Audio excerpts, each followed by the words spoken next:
I teach a combination, things that are important to me, things that work for me as an actress.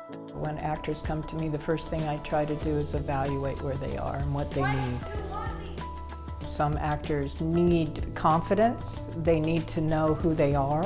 They may need better analysis skills to be able to look at a script and define what needs to happen there. If she says that line while you've already turned away, it's gone. What kind of material it is. If it's funny, where are the laughs? If it's dramatic, where's the tension? Where's the excitement?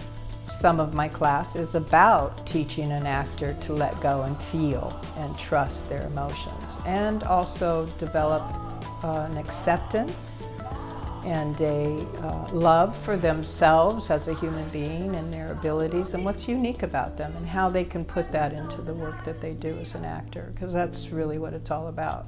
We do scene work from plays, but you can do television, film scenes, come in and really work on them in depth until you're finished with that particular growth, and then you move on to another scene. We do auditioning on camera, and everyone gets an audition 24 hours in advance. And they have to learn how to do the research on those shows. Who's producing, who's directing, who's the creator, who are the other actors that are on the show, how do they fit into the show, what's the tone of the show. And with all of that information, leave it at the door and come in and give their audition and their interpretation of the character. No, he wasn't there. And then they get to watch it, and we talk about it and do some feedback. This is what I'm going to do with this role. This is how I see this character. This is how I'm going to fight.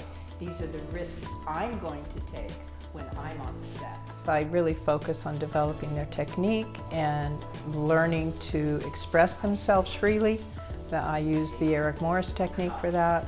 They're called instrumentals, where people, with their imagination and quote-unquote some of their personal life without crossing that threshold of privacy, and they'll get up and do exercises that allow them to be aggressive, to be angry, to be vulnerable, and they stretch in an improvisational way in those areas and frees them, and also teaches them who they are as an artist. I've heard my students say that I am passionate, that I don't lie.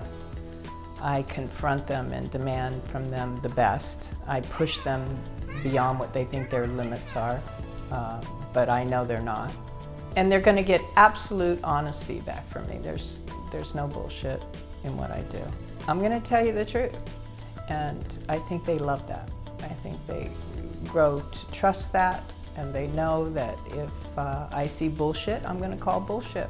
Also, I'm going to see what they don't see, and that's going to add to their ability to dissect a script and come up, they get better at it, they get deeper, they get fuller, they get more nuances because I demand it.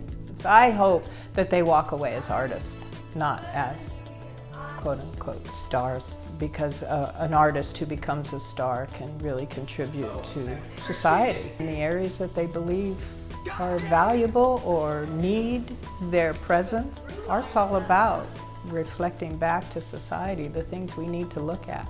And I want them to walk away from my class really proud of what they do and really fulfilled inside in their heart.